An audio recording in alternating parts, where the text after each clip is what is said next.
उन्हाळ्यात घामोळ्यांमुळे त्रासले आहात, गरमी सहन होत नाही, आता उन्हाळ्यातही हिवाळ्यासारखी थंडी अनुभवायची आहे तर वापरा फक्त रॅपल बर्फिला कूल घमोरी पावडर आयुर्वेदिक, जो देतो ताज्या लॅव्हेंडरच्या सुगंधासह घामोळ्यांपासून त्वरित आराम. संपूर्ण कुटुंबासाठी उपयुक्त, फक्त 90 रुपयात उपलब्ध. उन्हाळा कितीही गरम असो, आता थंडगार आणि सुगंधी अनुभव मिळवा. रॅपल बर्फिला कूल घमोरी पावडर आयुर्वेदिक आणि प्रभावी. नमस्कार, मी अक्षय पुन्हा एकदा तुम्हा सर्वांचं एडीएन बातमीपत्रावरती मनपूर्वक स्वागत करतोय. आज दिवसभरात घडलेल्या संपूर्ण घटनांचा आढावा आपल्याला घ्यायचाच आहे, परंतु त्या अगोदर नजर टाकूया आज दिवसभरात घडलेल्या काही महत्त्वाच्या आणि ठळक घडामोडींवरती. छत्रपती संभाजीनगरला पाण्याचा प्रश्न उभाटा शिवसेनेमुळे गंभीर, आता म्हणतात लबाडांनो. भाजपा नेते डॉक्टर भागवत कराडांचा आरोप. तर श्रेय लाटण्यासाठी उभाटा गटाने पाण्याची योजना 2.5 वर्ष अंमलात येऊ दिली नसल्याचा मंत्री अतुल सावेंचा आरोप. यांना फक्त योजनांचा पाडा गिरवला जातो, आपल्या लेकरांचे मुर्दे कसे पडतील यासाठी हे काम करत असल्याचं मनोज जरांगे पाटील यांचं प्रतिपादन. आता बघूया सविस्तर बातम्या. छत्रपती संभाजीनगरात पाण्याचा प्रश्न उभाटा शिवसेनेमुळे गंभीर झाला असून त्यांनी अक्षरशः महानगरपालिकेला लुटलेला आहे आणि आता म्हणतात लबाडांनो पाणी द्या, असं म्हणत भाजपचे माजी केंद्रीय अर्थ राज्यमंत्री डॉक्टर भागवत कराड यांनी शिवसेना उभाटा गटावरती निशाणा साधलाय. समांतर प्रकरणी त्यांनी माजी खासदार खैरे यांच्यावर देखील आरोप लगावलाय. पिण्याचा पाण्याचा प्रश्न संभाजीनगरला गंभीर झालाय आणि गंभीर जरी झाला असला प्रश्न तर ह्याला कारणीभूत फक्त शिवसेना आहे, उभाटा शिवसेना. तुम्हाला माहित आहे समांतर जलवाहिनी त्यांनी आणली आणि समांतर जलवाहिनी त्यांनीच कॅन्सल केली. खैरे साहेब त्यावेळेस खासदार होते, त्यांच्या माध्यमातून म्हणजे 15-20 वर्ष घोळत राहिले. पण अतुलजी मंत्री झाल्यानंतर माननीय मुख्यमंत्री फडणवीस साहेबांनी 1680 कोटी रुपये दिले. नंतर केंद्रात मी मंत्री झालो, त्यात 1000 टाकले आणि 2700 जवळजवळ 2800 कोटीची लाईन आपल्याला दिली. लाईन दिल्यानंतर सुद्धा 1.5 वर्ष त्यांनी टेंडर फायनल केलं नाही. उभाटा सेनेने माननीय उद्धवजी मुख्यमंत्री होते आणि आपले सुभाष देसाई पालकमंत्री होते आणि त्यांच्या माध्यमातून ही दिरंगाई झालेली आहे. आणि ह्याला जबाबदार कोण असेल तर शिवसेना, उभाटा शिवसेना आहे. आणि आता तेच म्हणतात लबाडांनो, त्यांनी अक्षरशः लुटलंय, महानगरपालिकेला लुटलेलं आहे. मी त्यांचे 50 लोक दाखवू शकतो जे महाराष्ट्रामध्ये काम करतात आणि आता म्हणतात लबाडांनो पाणी द्या. पाण्याला उशीर होतोय, पण आम्ही जागोजागी जाऊन आम्ही नागरिकांच्या अडचणी समजून घेऊन त्यांना मदत करू. तर छत्रपती संभाजीनगरसाठी मंजूर असलेल्या पाण्याच्या योजनेच्या फायलीला 2.5 वर्ष 19 वेळा मुंबई ते छत्रपती संभाजीनगर प्रवास करावा लागल्याची माहितीच्या अधिकारामध्ये कळली असून श्रेय लाटण्यासाठी उभाटा गटाने पाण्याची योजना 2.5 वर्ष अंमलात येऊ दिली नसल्याचा गंभीर आरोप मंत्री अतुल सावे यांनी केला आहे. कराड साहेबांनी जसं सांगितलं, आमचा प्रयत्न राहिलेला आहे की या शहराला मुबलक पाणी मिळावं. आणि 2019 मध्ये ज्यावेळेस मी पहिल्यांदा मंत्री झालो, मी कुठलाही सत्कार घेतला नव्हता. 55 दिवसात 1680 कोटी रुपयाची योजना मंजूर करून आणली आणि ती योजना सुरू झाली, त्याचं टेंडर झालं, वर्क ऑर्डर झालं, पण बॅड लक सरकार बदललं, उभाटाचं सरकार आलं आणि उभाटाच्या सरकारने त्या योजनेला 2.5 वर्षात 1 रुपया निधी दिला नाही. कारण त्यांना वाटलं की क्रेडिट हे आम्हाला मिळेल आणि ते क्रेडिटच्या पोटावली त्यांनी फुटबॉलसारखी ती फाईल मुंबई संभाजीनगर 19 वेळेस ती फाईल माझ्याकडे पूर्ण लेखी, मी पूर्ण माहितीच्या अधिकाऱ्याकडे पूर्ण माहिती घेतलेली. 19 वेळेस ती फाईल 2.5 वर्षात मुंबई संभाजीनगर. सांगण्याचा उद्देश असा आहे की त्यांची इच्छा नव्हती, पण ठीक आहे, जे झालं. म्हणजे मला हे राजकीय भाषण नाही करायचं, पण मी माझ्या माता भगिनींना सांगू इच्छितो, आज जी नवीन लाईनचं काम आहे ते जो पाईपलाईनचं काम 80% झालेलं आहे. बाकीचं जे 20% राहिलेलं आहे ते पण पुढच्या 2 महिन्यात 3 महिन्यात आपण पूर्ण करतोय.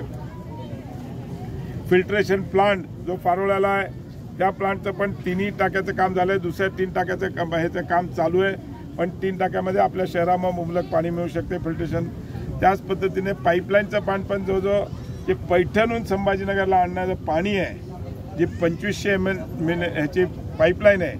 आणि आपल्याकडे कसं आहे, शहर वाढत गेलं. पहिले 700ची लाईन होती, मग 900ची लाईन आली.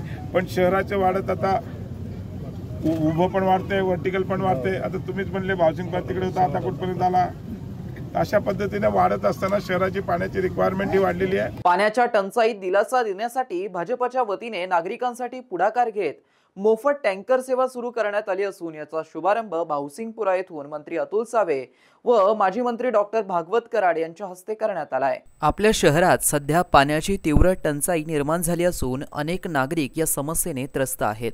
या पार्श्वभूमीवरती भाजपने सामाजिक जबाबदारी स्वीकारत नागरिकांच्या मदतीसाठी पुढाकार घेतला आहे. नव्याने भाजपात दाखल झालेले अभिषेक देशमुख यांच्या पुढाकारातून शहरात मोफत पाण्याचं वाटप करण्यात येत आहे. या उपक्रमाचा शुभारंभ 5 मे रोजी सकाळी भाऊसिंगपुरा येथे करण्यात आलाय. या कार्यक्रमाला इतर मागास बहुजन कल्याण मंत्री अतुल सावे, खासदार डॉक्टर भागवत कराड, भाजप शहर जिल्हाध्यक्ष शिरीष बोराळकर, भाजपचे महाराष्ट्र प्रदेश कार्यकारिणी सदस्य अनिल मकरिये यांच्यासह भाजपचे इतर मान्यवर पदाधिकारी उपस्थित होते. या कार्यक्रमाचा लाभ घ्यावा असं आवाहन उपस्थित मान्यवरांनी शहरवासियांना केलंय. तर शहरात भासत असलेल्या पाणी टंचाईमुळे त्रस्त नागरिकांना या उपक्रमातून एक प्रकारे दिलासा मिळाला असल्याने नागरिकांनी या उपक्रमाबाबत समाधान व्यक्त केलं आहे. संभाजीनगरमध्ये उद्भवत असलेल्या पाण्याच्या अडचणीमुळे त्याची जाण घेऊन भारतीय जनता पार्टीच्या वतीने आजपासून आम्ही रोज 25,000 लिटर पाण्याचं वाटप करण्याची योजना राबवत आहोत. त्या दृष्टिकोनातून आज पहिला त्याचा उद्घाटन म्हणून या देशाचे माजी मंत्री खासदार भागवतजी कराड साहेब व या राज्याचे लोकप्रिय मंत्री अतुलजी सावे साहेब, या शहराचे लाडके शहराध्यक्ष शिरीषजी बोराळकरजी यांच्या हस्ते आज याचं उद्घाटन आपण या ठिकाणी केलेलं आहे. आता आजपासून जे लोकांना पाण्याची अडचण असेल पिण्याच्या पाण्याची त्यांनी भारतीय जनता पार्टीतर्फे आपल्याला सगळ्यांना या ठिकाणी पाणी देण्याचे आम्ही प्रयत्न करतो. नाही भाऊ, आज शहरामध्ये भीषण पाणी टंचाई असताना आज तुम्ही लाल माची परिसरात टँकर सुरू केले. शहराच्या आणखी काही भागात टँकर, सगळ्या भागात आम्ही शहरातल्या सगळ्या महानगरपालिकेच्या हद्दीतील कुठलाही भाग असेल जिथून आम्हाला फोन येईल की पाण्याची आवश्यकता आहे त्या ठिकाणी आम्ही पाणी पोहोचवण्याची व्यवस्था. या भागातले काही प्रश्न आहेत म्हणजे आता काही नागरिकांनी सांगितलं ड्रेनेज लाईन वगैरे, ते तर बाकीचे होत राहील. पण आता सध्या जी भीषण गरज आहे ती पाण्याची, तर ते आम्ही आता पाणी देण्याचं काम करतो. ॲक्च्युअलमध्ये बघायला गेलं तर इथं 2004 पासून पाण्याची, लाईटची प्रत्येकाची व्यवस्था नव्हती झालेली. पण पाण्याची व्यवस्था जसं की गुड्डू भाऊनी सांगितलं त्यांच्यामुळे इथं पाण्याचं नियोजन झालेलं आहे. समस्याची पाण्याची होती ती त्यांनीच आधी रस्त्याची पाण्याची त्यांनी हे केलेलं आहे. त्याच्यानंतर आता जे तुम्ही पाण्याचं केलंय भाजपातर्फे, BJP तर्फे जे तुम्ही पाण्याचं नियोजन केलेलं आहे त्या समस्यावर आम्हाला पण समाधान वाटले. पण होतंय असं आहे की तुम्ही जे पाणी पाठवताय, मोफतचं जे पाणी पाठवताय त्याच्यावर वाद, हे पाईप फुटणं, ज्या लेडीज आहे त्यांचे सगळे वाद हे होणं, त्याच्याने काय होणार आहे, कोणाचं तरी म्हणजे नुकसान होणार आहे. बस ते नाही झालं पाहिजे. व्यवस्थित तुमचं पाण्याचं नियोजन जे आहे ते नियोजन करून व्यवस्थित लोकांपर्यंत पाणी. पक्षाने जे आमच्यासाठी केलंय योजना, हे जे योजना जी राबलेली मोफत पाण्याची ती अगदी म्हणजे योग्य की इथं गरज आहेच त्याची. जे की पाणी आता इथं मनपाचं जे पाणी येतं ते 10 दिवसांनी येतं. आलं तर येतं, नाही तर तिथं जर काही पाण्याचं शॉर्टआउट म्हणजे काही असलं तर ते पाणी पण येत नाही. त्याच्यानंतर आता हे मोफत पाणी तुम्ही कसं काय नियोजन करून पाठवणार आहे ते पाठवलंच पाहिजे की आम्हाला गरज आहे त्या पाण्याची. सर, पाण्याच्या बाबत एवढी परिस्थिती बिकट आहे, इथं प्यायला पाणी मिळत नाही. टँकर आम्हाला विकत घ्यावं लागतं. जी शासनाने आता योजना चालू केली त्याच्याबद्दल मी शासनाची खूप खूप आभारी आहे. जे काय भाजप सरकारच्याकडून जे आम्हाला पाण्याचे टँकर मिळत आहे त्यांची खूप खूप आभारी आहे. असंच आम्हाला पाण्याचे टँकर जर मिळत राहिले तर आमच्या गोरगरिबांचा खूप विकास होणार आहे.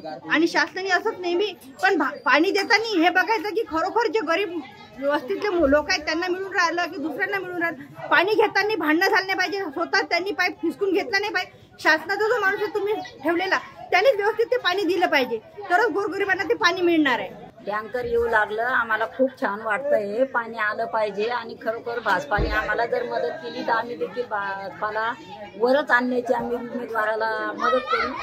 पण आम्हाला खरोखर पाण्याची खूप आहे. आम्हाला आंघोळीला पाणी नाही तर प्यायला पाणी नाही. आम्हाला खूप पाण्याची दिक्कत आहे सर.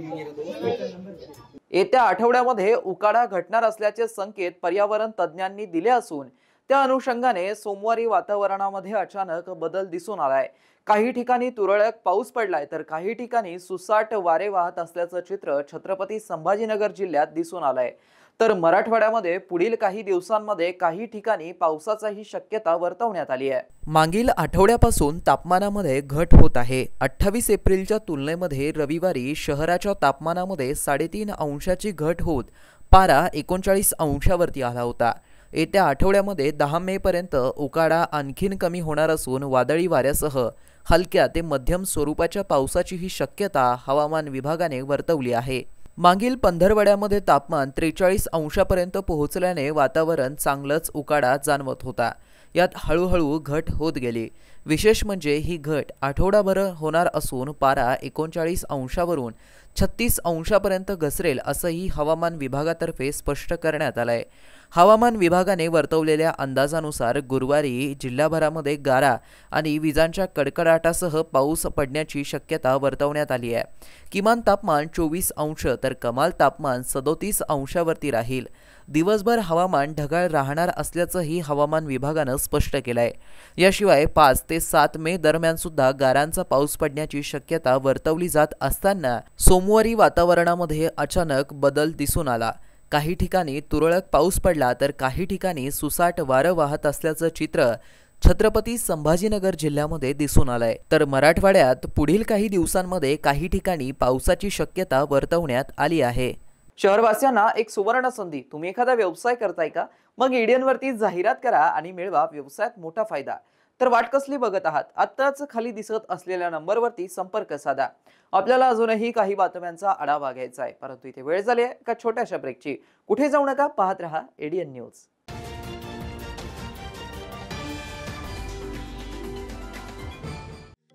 SSC, HSC, डिप्लोमा किंवा BSc पूर्ण केलाय? मग आता तुमचं करिअर होणार जबरदस्त.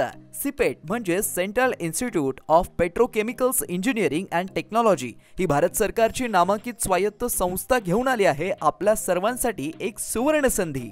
ॲडमिशन सुरू होत आहेत शैक्षणिक वर्ष 2025 आणि 26 साठी. AICTE अप्रूव्ड कोर्सेस आणि एक्सिलेंट प्लेसमेंट ट्रॅक रेकॉर्ड म्हणजेच शिक्षणही दर्जेदार आणि नोकरीची देखील खात्री. All India CIPET admission test 2025 साठी आजच अप्लाय करा आणि प्लास्टिक इंजिनिअरिंग मध्ये तुमचं भविष्य उज्ज्वल करा. सिपेट मध्ये आहे दर्जेदार courses. Diploma in plastic mould technology, diploma in plastic technology, post graduate diploma in plastic processing and testing, post diploma in plastic mould design with CAD आणि कॅम. पात्रता 10वी, 12वी, डिप्लोमा किंवा BSc. तुम्ही कोणत्याही टप्प्यावर असलात तरी इथे तुमच्यासाठी कोर्स आहे. स्कॉलरशिप उपलब्ध आहे. मुलांसाठी आणि मुलींसाठी स्वतंत्र हॉस्टेलची सुविधा सुद्धा आहे. या तारखा अगदी लक्षात ठेवा. अर्ज भरण्याची अंतिम तारीख 29 मे 2025. सिपेट ॲडमिशन टेस्ट आहे 8 जून 2025 ला. कोर्स सुरू होण्याची तारीख आहे 14 जुलै 2025. तर आजच अप्लाय करा सिपेटच्या वेबसाईटवरती किंवा अधिक माहितीसाठी 93 73 68 79 15, 93 25 68 79 02, 93 25 68 79 03, 97 63 31 09 45 या क्रमांकावरती संपर्क साधा. सिपेट विद्यार्थ्यांना उज्ज्वल भविष्यासाठी सक्षम करत आहे. प्लास्टिक इंजिनिअरिंग मध्ये करिअर करायचंय तर एकच नाव म्हणजे सिपेट. आजच आपला प्रवेश निश्चित करा. उन्हाळ्यात घामोळ्यांमुळे त्रासले आहात? गरमी सहन होत नाही? आता उन्हाळ्यातही हिवाळ्यासारखी थंडी अनुभवायची आहे तर वापरा फक्त रॅपल बर्फिला कूल घमोरी पावडर आयुर्वेदिक, जो देतो ताज्या लॅव्हेंडरच्या सुगंधासह घामोळ्यांपासून त्वरित आराम. संपूर्ण कुटुंबासाठी उपयुक्त, फक्त 90 रुपयात उपलब्ध. उन्हाळा कितीही गरम असो, आता थंडगार आणि सुगंधी अनुभव मिळवा. रॅपल बर्फिला कूल घमोरी पावडर आयुर्वेदिक आणि प्रभावी. अनेकांच्या मनात स्वप्न असते की देशाची सेवा करायची, परंतु काही लोकच योग्य प्रशिक्षण घेऊन ते वास्तवात पूर्ण करतात. वास्तविक सैनिक बनणे सोपं काम नाही. कारण प्रशिक्षणाच्या मैदानापासून ते युद्धाच्या रणांगणापर्यंत प्रत्येक क्षण संघर्षमय असतो. फक्त जो इमानदार, समजूतदार असेल आणि ज्याची इच्छाशक्ती प्रबळ असेल असाच व्यक्ती या क्षेत्रात टिकू शकतो. प्रत्येक वर्षी अनेक परीक्षार्थ्यांना यश प्राप्त होते, ते फक्त आणि फक्त गरुड झेप अकॅडमी. पंख आम्ही देतो, उंच भरारी तुम्ही घ्या.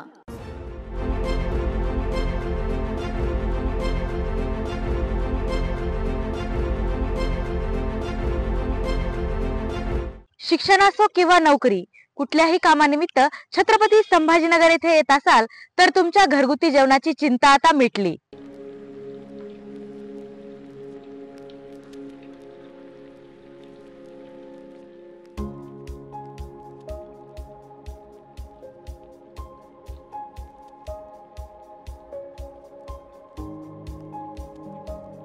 नमस्कार, मी पूजा दातार. मी रुचिरा स्वयंपाकघर सुरू करून 15 वर्ष झाली. सुरुवातीला रुचिरा स्वयंपाकघर सुरू करताना माझी आवड म्हणून सुरू केलं, पण त्याचं व्यवसायात हळूहळू रूपांतर झालं. रुचिरा स्वयंपाकघर हे स्वतःच्या जागेत 2009 पासून संभाजीनगर खडकेश्वर येथे सुरू आहे. तेथून मला अनेक साऱ्या ऑर्डर्स मिळत गेल्या. एका मोठ्या शाळेचं मला कॉन्ट्रॅक्ट मिळालं होतं. मी रोज 2200 लोकांना जेवण देत होते 5.5 वर्ष. नंतर मी पूर्ण कॉन्सन्ट्रेशन रुचिरा स्वयंपाकघर खडकेश्वर येथे केलं. तेथील फीडबॅक म्हणाल तर सगळी मेडिकलची मुलं जे घरापासून दूर राहतात त्या लोकांना आपल्या घरासारखं जेवण रुचिरामध्ये मिळतं असं प्रत्येकजण आनंदाने सांगत असतो मला. आणि मी तर म्हणते की तुम्ही ते पे करून जेवता, पण ते म्हणतात की नाही, पे हा भाग वेगळा आहे, पण आमच्या शुभेच्छा आणि सदिच्छा जास्त महत्त्वाच्या आहेत. तसंच रुचिरा स्वयंपाकघरात आपण आपल्या घरच्यासारखं अन्नधान्य निवडून, भाज्या निवडून, अतिशय स्वच्छता राखून स्वयंपाक करतो. स्वयंपाकात घरगुती मसाले 80% वापरले जातात. माझा कटाक्ष क्वालिटी मेंटेन करण्यावर असतो, त्यामुळे मी किराणा जास्तीत जास्त चांगल्या क्वालिटीचा आणते. तसंच भाजीपाला जाधव मंडईतून आणते, त्यामुळे ताजा स्वच्छ भाजीपाला मिळतो. त्यामुळे आपल्या स्वयंपाकाची चवही उत्तम राखता येते आणि आरोग्यपूर्ण स्वयंपाक होतो. घरगुती जेवणाच्या चवीसाठी एकदा अवश्य भेट द्या रुचिरा स्वयंपाकघर येथे. मस्त मास्क पहना रे तूने. Thank you sir. वो जान बचाने के लिए पहनना पड़ता है ना सर. रेडीमेड है या टेलर मेड है? ऑनलाइन ऑर्डर किया है सर. एक और है ना सर. देना. बहुत मस्त लगे आपको. ये ना सर. सर ना भाई, जान बचाने के लिए बाइक चलाते वक्त सिर्फ खोपड़े पे मास्क पहनेगा तो खोपड़े को कौन बचाएगा?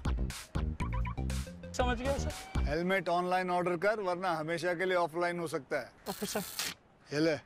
सलाम. ये भी ऑनलाइन भर दे. हेलमेट पहने, ट्रैफिक नियमों का पालन करे, जिंदगी के सफर को सुरक्षित रखे.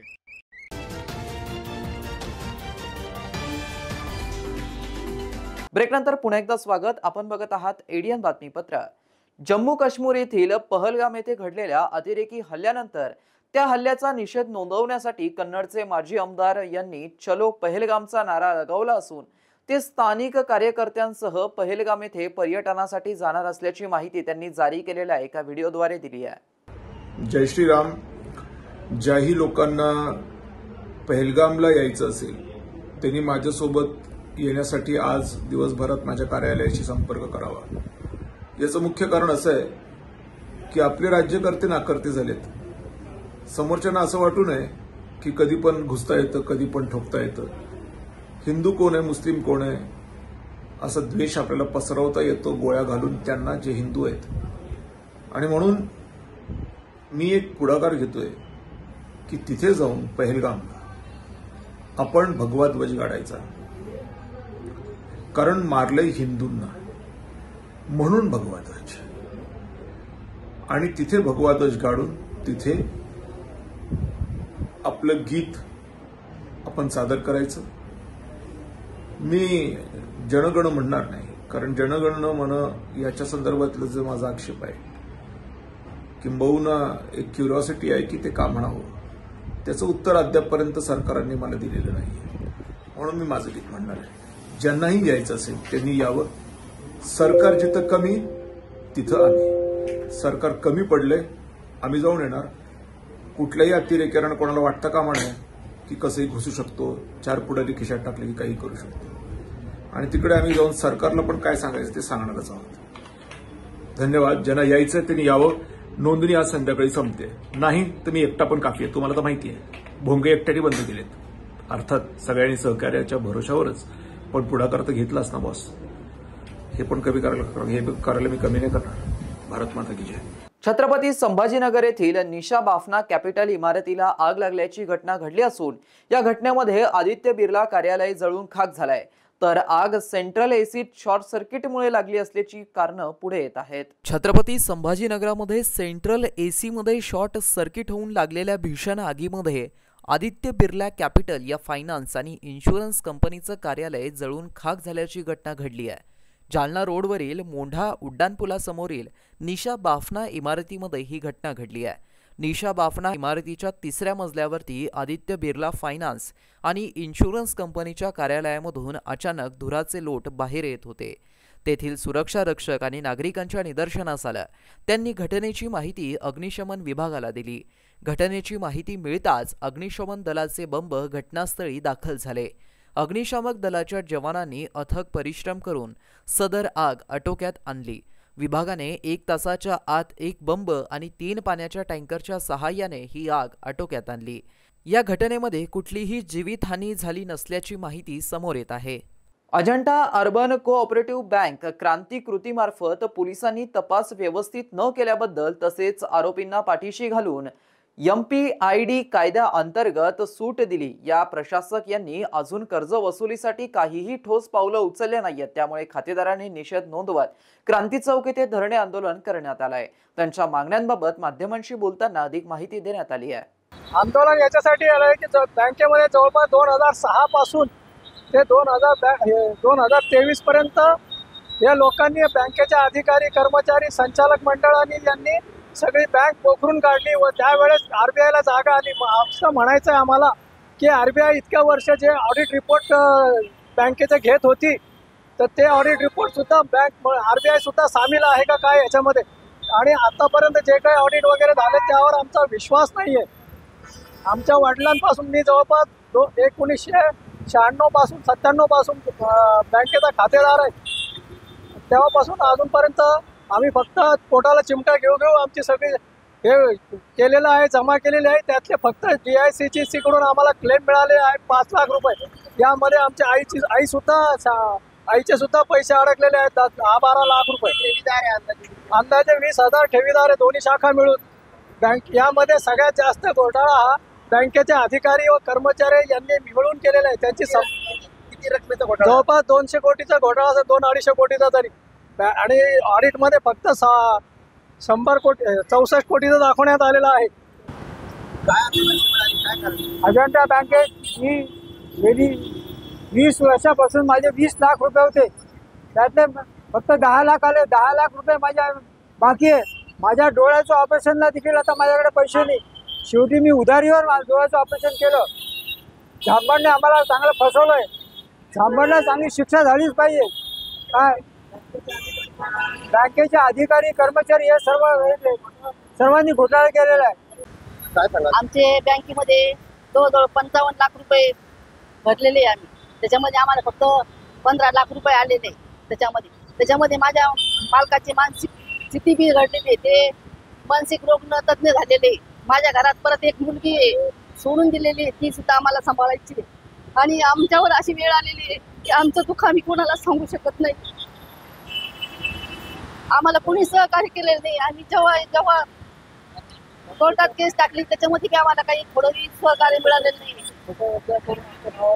कर्ज घेऊन आमचे सगळे करून आमचे पैसे वापस करा, आमच्यावरती मेहरबानी करा. आपल्या भवितव्याकडे लक्ष नाहीये. आपण आपल्या समाजाचं काम करताना बुद्धीचा वापर केला पाहिजे. आदिवासी बांधवांचा पैसा हडप केलाय हे लोकांचं वाटोळं करत असल्याचा आरोप मनोज जरांगे पाटील यांनी केला असून मला बदनाम करण्याचा कट रचला असल्याचं देखील ते म्हणाले आहेत. ते विशेष संताप व्यक्त करण्यासारखं आहे की कुठल्या विभागाचा निधी ओढून कुठल्या तरी एखाद्या गोरगरीब समाजावरती अन्याय करायचा हे सरकारने खरं टाळलं पाहिजे. या महिन्यापासून तर इतकं उलट ऐकायला येतंय की सरकार जाणून बुजून मुख्यमंत्री सगळ्याच मंत्र्यांना आणि मंत्रालयाला असं वागणूक देत आहेत. हे चांगलं नाही आहे. हे जनतेच्या दृष्टिकोनातून आणि सरकारच्या चाललेल्या या दुटप्पी भूमिकेचं खूप संताप लोकात व्हायला लागला. ते पैसे वळायची काही गरजच नाही ना. मसले पैसे आहेत म्हणतात तुमच्याकडे, तर मग ते वळायची गरजच नाही ना एकमेकाची. आमच्या सारथीत सुद्धा असंच वाटलं केलं आहे. सारथीचे पैसे सुद्धा 30% वापस नेले. आमच्या गोरगरिबांच्या लेकराचं वाटोळ करायचं काम केलं. तेच आज दलित बांधवांच्या, बौद्ध बांधवांच्या लेकराचं वाटोळ करायचंच काम सुरू केलं. म्हणजे लोकांनी ना एक गोष्ट लक्षात घेणं खूप गरजेचं आहे. नुसतं प्रत्येक वेळेस भावना आणि भावनेच्या आरी जाऊन तुम्ही स्वतःच अस्तित्वच संपून घ्यायला लागलात. लोकच आपलं बारीक आपल्या गोष्टीवरती हिताच्या भविष्याच्या लक्षच नाहीये. आपण खूप लोक काय म्हणू दे आपल्याला, अभ्यास नाहीत, नीट बोलत नाहीत, पण आपण आपल्या समाजाचं, आपल्या गोरगरिबाचं काम करताना प्रामाणिकपणानं बुद्धीचा वापर करूनच करायचा. यांना इतका वेटेज धरायचा ना की यांनी जर आपल्याला असा धोका दिला, आता आम्हाला सारथीला दिला, आता तुमच्या अल्पसंख्याक बांधवांच्या, आदिवासी बांधवांच्या तुम्ही ही पैसाच हडप केला, सगळा हडपच केला. म्हणजे त्याला वेटीच धरलं पाहिजे, यांना जागेवर तोडविलं पाहिजे. म्हणजे हे पुढच्या काळात करणार नाही, घेऊन पळतात राहू, गेले वाटोळ करतात लोकांचं. लोक शाने व्हा. शेवटी पुन्हा एकदा नजर टाकूया आज दिवसभरात घडलेल्या काही महत्त्वाच्या आणि ठळक घडामोडींवरती. छत्रपती संभाजीनगरला पाण्याचा प्रश्न उभाटा शिवसेनेमुळे गंभीर, आता म्हणतात लबाडांनो. भाजपा नेते डॉक्टर भागवत कराडांचा आरोप. तर श्रेय लाटण्यासाठी उभाटा गटाने पाण्याची योजना 2.5 वर्ष अंमलात येऊ दिली नसल्याचा मंत्री अतुल सावेंचा आरोप.